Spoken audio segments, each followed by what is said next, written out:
If you tried your best, that's all that matters. The best is all you can do. If you tried your best, it doesn't matter what happens. It doesn't matter if you lose if you tried your best. Most people have heard that before. But there is a secret to the universe that most don't know. If you actually try your best, you can't lose. Not pretend to try your best. Not try your best 90% of the time. Not try your best with excuses. If you genuinely try your best all of the time, all day, every day, it's impossible to lose. So when people say, if you tried your best, it's okay to lose, that is a logic fail. Because if you lost, you didn't try your best in the first place. If you actually try your best, it is impossible to fail in this life. God is watching and he rewards those who want it the most. If you want it the most, you can have it. It's a competition. Every dollar you want, the house you want, the car you want, other people want, you have to win. You have to want it the most and genuinely do your best, because most people aren't capable of doing their best anymore. To get up every day, whether they feel like it or not, and perform regardless. That is the secret. You cannot fail if you try your best. So if you don't have the car you want, the woman you want, the relationship you want, the friends you want, the house you want, you haven't been trying your best. Because I guarantee you, the second you do, you'll have all of it. I believe there's only 3 reasons people are not rich. One of 3 reasons. They're either stupid, arrogant, or lazy. Stupid is actually the smallest category. People think, oh, there's a lot of stupid people. There are, but I know a lot of stupid people with a lot of money, right? There's so much money in the world. To be too stupid to generate money, I think is less than 5% of the population. We're genuinely too dumb to ever make a good wage. Then you have arrogant and lazy, and these are the 2 most common. Lazy because people just, but I need time to myself. But it's the evening. Or, it's hyper competitive. There are people who do not need times to themselves. There's an Indian in Islam, or there's a guy in Islamabad who will do your job online for $3 an hour and he doesn't sleep. You're going to lose, right? So if you're going to be lazy in any regard, you have to understand there are people like me who are billionaires who work 18 hours a day. When I finish this, I get into my car, I open my laptop, and I work on my way to my next appointment. I'm going to work all night till the day when I go to sleep, I close my laptop and I'm asleep a minute later. I work. That's all I do. Lazy is a big problem because people go, but I just want to relax. If you just want to relax, that's fine. But you're competing against people who just don't want to relax, and you're going to lose. And the last, and I'd say that's around, a lot of people have that element to them. A lot of people are lazy. That's about 50% of people. But the main reason people are not rich is because they're arrogant. If you were to take somebody who says, I'm doing my best, I'm really trying, and you were to get an exact schedule of their last week and find all the times they've wasted time, you'd say, look, you've wasted time, wasted time, wasted time, wasted time. You know what's actually amazing? Most of those people are not even self-reflective enough to go, you're right, I'm not trying my best. You know what they'd say? Well, I have to rest sometimes. I have to have a social life. They'd be so arrogant because they're arrogant. I had to do my Facebook. Yeah. No matter, you'd even show them, here's where you fucked up. Well, I have to, you're crazy. And then they go back to being a loser. A lazy person thinks he's working too hard, and a successful person thinks he isn't working hard enough. And we're doing 20 times the work they are. And we're like, I could have done more, could have done this. I missed that today, can't miss that again. I should have taken that call. I should have flown there. I should have. We have guilt about it. They don't give a solitary fuck. And even if you pointed it out to them, they'd sit there and go, and they'd make some excuse for it. It's the brutal arrogance of people. Perhaps 50, 60 years ago, you could be a normal man with a normal job, have a normal life and a normal wife and a normal house and a normal car and be happy. But the world we are now living in is proving that being a normal man is nothing more than slavery. Being a normal, law-abiding citizen with a normal income and a normal wage and one passport and a normal wife is going to leave you depressed. Sooner or later, it's just going to leave you. You're going to end up fucking suicidal and miserable. This is what I don't understand about people, especially men in the world today. Why are they so worried about being afraid? Why are they so worried about, I was afraid every time I fought. Yeah. I fought anyway. Yeah. Like, I don't let fear guide what I'm going to do. I do what I'm supposed to do regardless of how I feel. So I don't see anything wrong with feeling fearful. I don't see anything wrong with feeling stressed or under pressure or anxious. All these things men are trying to get rid of. And I talk about men specifically. I gender this because I'm a man. I don't know how it feels to be a woman. But all these things that people are trying very hard to get rid of from their brains, I don't see why they need to leave. I will argue the point that if I feel anxious and pressured and stressed and fearful, I will get more done than if I was happy. I think if I was happy, I'd just be hedonistic and just wasting my time. I think that you get a whole bunch done with these negative connotations and negative emotions. And I think that life is suffering and pain and you're here to go through it. And that sooner you get used to the taste, the more successful you're going to be. I have no interest in trying to change the flavor, my friend. The flavor of life is pain, and I will eat all of it. And it doesn't matter if they put me back in jail or not. I'm not sitting there going, how can I be happy in jail? I will sit in jail and say, yes, this sucks. It's supposed to suck. Yes, I'm not enjoying this. Yes, I'm anxious and paranoid. And yes, that guy might stab me. And yes, I can't sleep and I miss my family. And this is what's supposed to happen to me. And this is how I become the best man I can possibly be. And I'm going to succeed regardless. So if you're not the person who's waking up every day going, how do I improve my existence? Then nobody is. Nobody on the planet is considering improving your one spin on Earth. No one else cares. Nobody else cares. So if you don't care, then you're fucked. So you need to wake up and care. And it's amazing to me, like you're saying, how did I find my mentors? I just tried a bunch of them. Like when I had no money, I would try very hard I'd listen to lots of different people, or I'd try different things. And I wasn't scared to invest in myself, because I understand that, look, if he's taking time out of his life, then I need to reward him for it financially. And I tried very hard, and I listened, and I paid attention, and I was never lazy.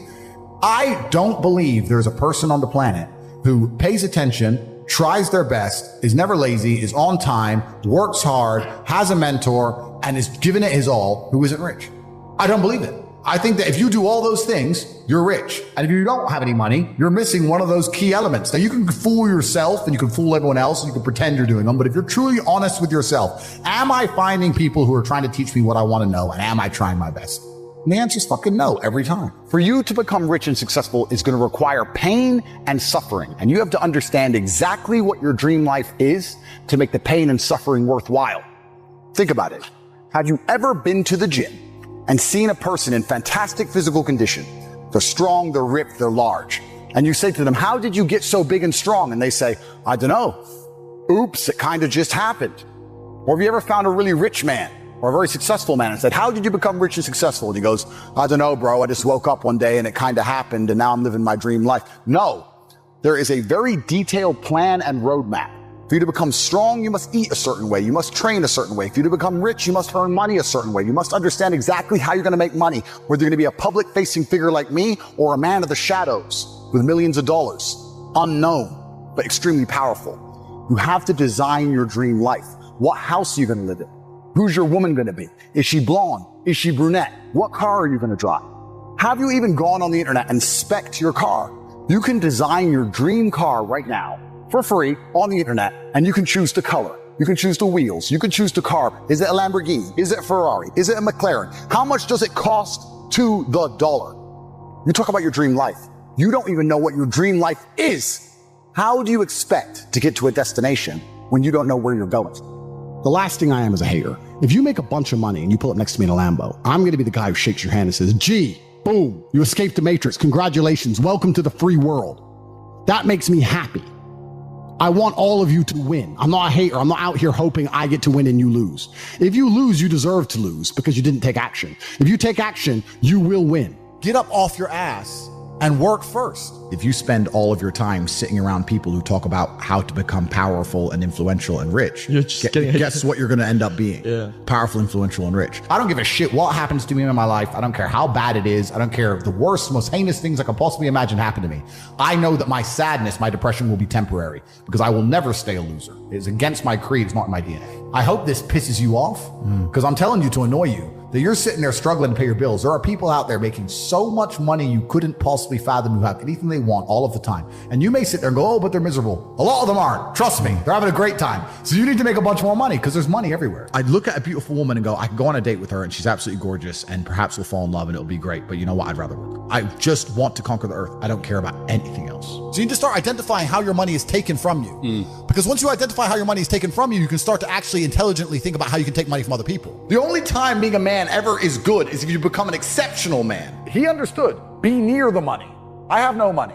Money's over there. Well, let me get closer to it. Like, no point staying over here on my fucking own. Let me at least get closer to it. That was 17. The brokey days were good days, bro, man. Like, I'd get McDonald's and you're laughing with your boys. Yeah. The brokey days are great. And I'm not complaining about being rich. Obviously, I worked hard for this and it's a fantastic life I live now. But I think without those brokey days, without those original days to compare it to, without that juxtaposition, then I don't think being rich would be fun at all. I think it's only fun because you can compare it to the days when you weren't rich. That's the only thing that makes it fun. The only thing that makes my $10,000 steak fun is that you can laugh saying how you never had 10 grand in your bank till you were 27 years old. Yeah. Like otherwise it's boring. Otherwise okay, steak. And I think if you're born with too much money, that you'll never truly be happy. I think you need the brokey days. They're the best days. Most people are so uninteresting and so unremarkable that you could replace them online with a chat GPT bot and you wouldn't really notice. Genuinely, that's how boring most humans are. If you're special and remarkable and unique and you're famous or you do whatever, that's different. But most people you could replace with chat GPT by text, you wouldn't even notice. And that is a free application, which is brand new. Imagine we're gonna be in 20 years from now. So we start talking about useless eaters. This has been discussed by very important, very powerful people at length. The same people who are trying to give you the vaccine are talking about the fact that the population of the earth needs to decline. Why do we need, they say it, Bill Gates says it. Why do we need to get rid of people? Well, machines will do it. So why do we need people sitting around who have hopes, dreams, aspirations? They want health care, they want safety, security, children, all of this garbage. We just need somebody to do X job and a machine can do X job. So what do we need these people for? So then you start looking. I find it weird that Hollywood was the first one to strike about it, but it was about actors. Well, yeah, because have you ever asked ChatGPT to write a movie? Like that? Bro, it's better than anything you've seen in Hollywood in a long time. There's no woke bullshit. There's no trans, lesbian, black, double-dicked fucking hero. So it's great. You know what's so funny is that like this episode is definitely gonna like fuck my account up, but I'm in for it. And this idea of chasing happiness and always being concerned and preoccupied with how happy you are is actually the biggest mistake that a lot of people make, I think, in the world today, especially men who wake up and go, oh, I don't really feel happy, so I need to get happier. And that's how they end up down a hedonistic path of drugs or alcohol or gambling, chasing pleasure. I don't care how I feel. Yeah. I don't care if I feel happy or sad. It doesn't really affect what I do each day. I do the exact same things. I act the exact same way. I don't care. Yeah. I don't put weight to the significance of the emotion. So I always consider myself a happy person, but if I woke up and I was slightly less happy one day than another, it wouldn't affect anything I do and I wouldn't put any relevance to it. I'm human and that's life. And so am I any happier now that I have hundreds of millions of dollars than before I was broke? Yeah. Not really, but I was never unhappy. I'm the same state that I was then, that I am now. I have work to do and I will do it. And life is a value exchange. Every friendship, every relationship, every business relationship, there has to be an exchange of value. As you progress through life, if people stay in the same place, you're only giving value and you're not receiving any value back. And you have to be ruthless about those things. Like I have a very curated circle and everybody in my circle is extremely useful and we're extremely successful. And it's a very motivating thing. If you're in a room full of ice cream experts and all they talk about is ice cream, how to move ice cream, how to sell ice cream, different flavors of ice cream, how you make ice cream, you're going to learn a lot about ice cream. If you're in a room full of people who are billionaires, and guess what they're talking about? Money. And guess what you're going to learn about? Money. I don't sit and have pointless conversations with people. I don't even know what people are talking about. If me and my friends meet, we end up talking about the earth and how it can pay us. That's what we talk about. And that's how we manage to make a bunch of money. So you have to be ruthless with your circle. And for people out there who understand this, a lot of people say they understand it, but they genuinely don't. But if you do, and you are trying to progress your circle, you need to find a way to provide value. You need to either join networks like my one on corporative.com, or you need to find a way to provide value. I'll give you an example. In Romania, I was driving and I went to a town called Cluj. It's a very small town. I went in a nice car and a kid came up to me and he said, I run the car spotting page and we take pictures of the Ferraris and Lamborghinis. Can I take a picture? It's like, yeah, sure. And anyway, he took a picture of it and then he gave me his business card and he said, I just want you to know, I don't even like cars. I just knew the best way for me to meet rich people is to take photos of nice cars. It's a great story. I was like, you're smart. Very smart. I hired him. I'm not surprised. He works for me. Yeah. He still works for me for this day. Yeah. He was smart enough to go, well, where's the money? Over there. Yeah. How do I get close to the money? Oh, they don't want to talk to me. But if I take cool photos of his car, he might want to talk to me. You have to find a way to provide value to people. Yeah. If you provide value and it's a value exchange, you'll do good. But yeah, I say this to people and they go, oh, but my friend, and we have a good time together. Well, if you're going to prioritize your friends by drinking and having fun, then you're going to have a bunch of fucking loser friends. That's your life and that's your life to live. It's fine. Don't complain when the NHS are on strike and you can't get seen and I'm in a private hospital in fucking Saudi. That's your problem. You have to just make your decisions in life and live true to them. But creating a circle is ultra important. And it's not just important financially, it's also important for your entire life and your mindset as a whole. Because it's amazing, especially amongst men, we never want to be the poorest person in the room. We never want to be the weakest person in the room. You never want to be, so if you're with a group of killers, you have now this massive expectation. It's almost like societal pressure and a positive force. If I go to my friends, I can't be the weakling. If everyone does X amount of push-ups, I have to do them. You might get dropped out. Yes, well, you don't want to. That's not happening. You don't want to feel that way. You talked about kickboxing. If I want to go learn kickboxing, I expect my coach to be able to fight. If I want to go learn piano, I want to see my piano teacher play piano. Yeah. But people will go to university and learn business from a dude who's never had a business, who's broke. It's just like, it's clown world. It's stupid. Yeah. Like, education's becoming decentralized, which is actually one of my products, so I'm going to talk about it. But education is becoming decentralized now with the internet, and the smartest thing you can do is look at somebody's life and go, this guy is living, or he's doing exactly what I want to do. I'll learn from him. That is the smartest thing you can do, as opposed to just going to these traditional educational systems. You need to be out competing all the other people on the planet who are hyper competitive. And if you think you have 8 hours to sit there and just read a book, you are wasting your time. You are too slow, and you are going to lose against people like me, because we're just too quick, too fast. Our networks are too various and large, and we make decisions too quickly, and we absorb information too quickly, and you're just behind the time. By the time you're done reading the book, the moves have been made. But it's over, The game's over. Chess teaches you that if you lose, at some point you made a mistake. It doesn't matter if it's the smallest mistake. It doesn't matter if you just took too long to think to make the right move and you ran out of time on the clock. At some point, you fucked up for you to lose that game. It's 100% accountability with no luck. That's what's so important about learning chess. That's the first thing. And the second thing is, you need to, as a man, adopt the mindset that absolutely everything that happens to you is completely and utterly your fault, whether it's good or bad.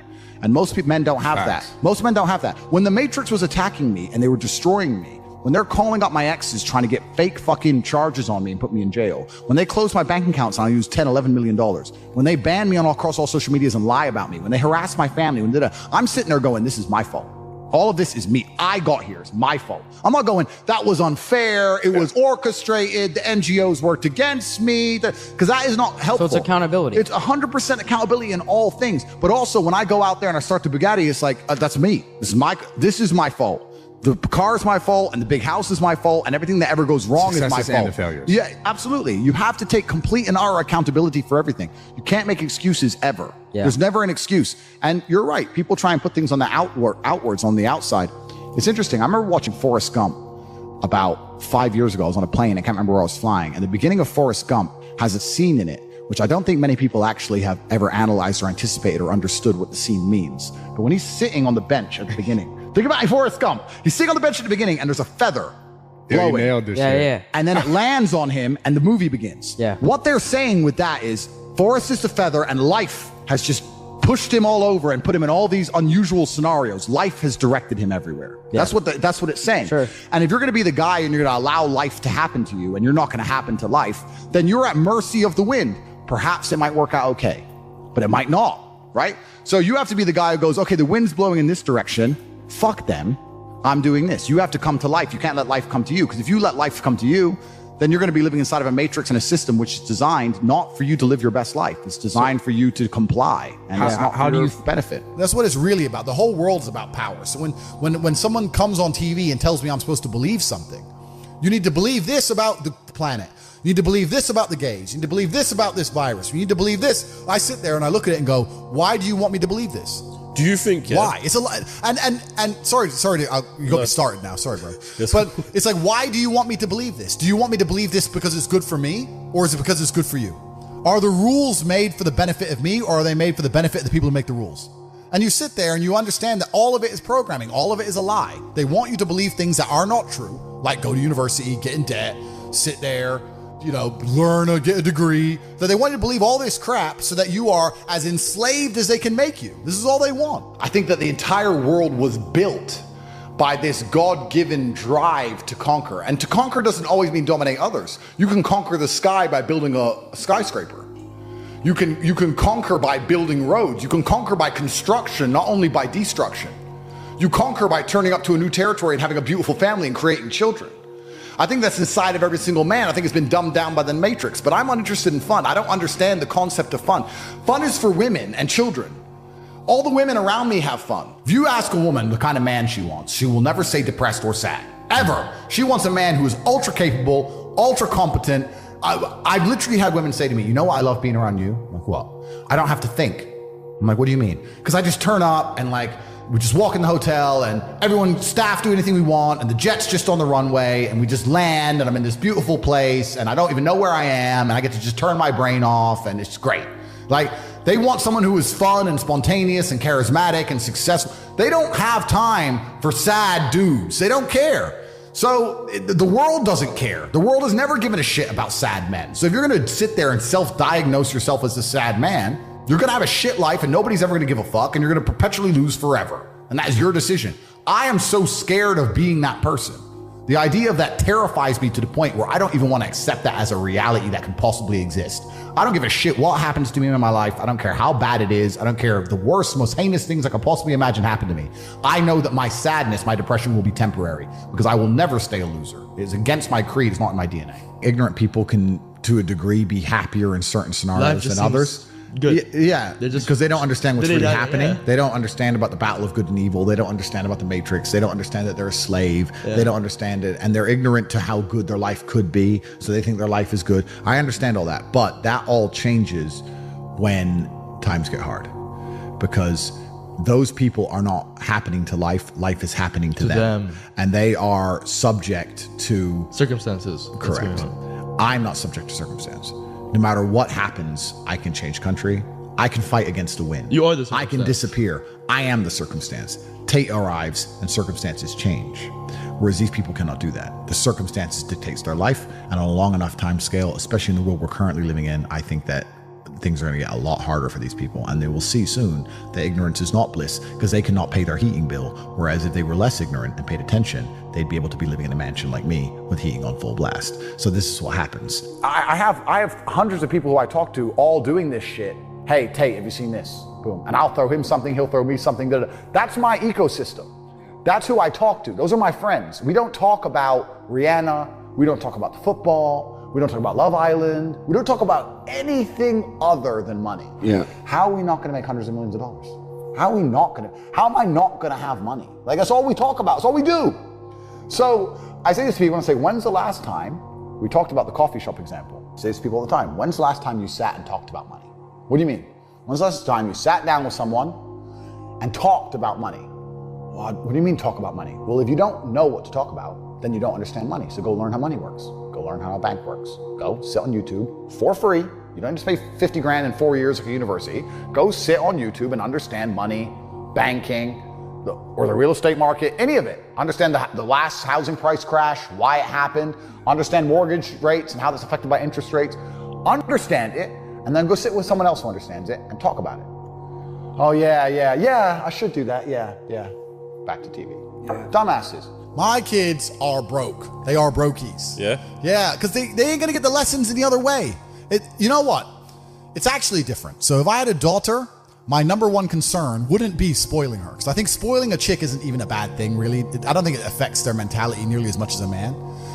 But the problem with spoiling a woman is, if she has too much access to money, a man's going to get hold of it. I've been around, bro. I know. If let's say I had a daughter and she's 18 and she has access to a bunch of money. Her boyfriend, whoever the fuck he is, if he has any game, is going to be in the club on my money, driving her fast car with no insurance. PS5 paid for. You know what I'm saying? She'll be buying him nice presents and shit. So that what annoys me about the chick. So she can't have any money because I don't want some fucking side dude getting it. Yeah. My son ain't going to get any money because I don't want him losing his hunger. I want him to grow up broke. I want him to go through all the struggles I went through. I want him to suffer. I want him to have that fire. Now, I had some major disadvantages due to the fact that I had absolutely zero access to money. My family was completely broke. So I will give him some advantages. Let's say like when I was a fighter and I was fighting and I couldn't pay the rent. If my son, when he wins his fight, I'll give him a financial bonus myself for winning. But he still has to go win. Yeah. You understand what I'm saying? My kids are not going to be born into any kind of wealthy environment, in any kind of money. When I have children, I probably won't even raise them in a Western country because I think Western countries are soft. Bro, if I have boys, I want them growing up in deep Russia. Hardcore ones. Yeah, with like in the mountains with the goats. Like just running in the snow barefoot. Khabib ones. Yeah, I want monsters. That's what I want. I don't see the point in having to send them to some private school to sit around with a bunch of fucking toffs. Yeah. I don't see that. I think the best education in the world comes from the streets and comes from hardship. I don't think a private school can teach my kids anything that I can't teach them or that they actually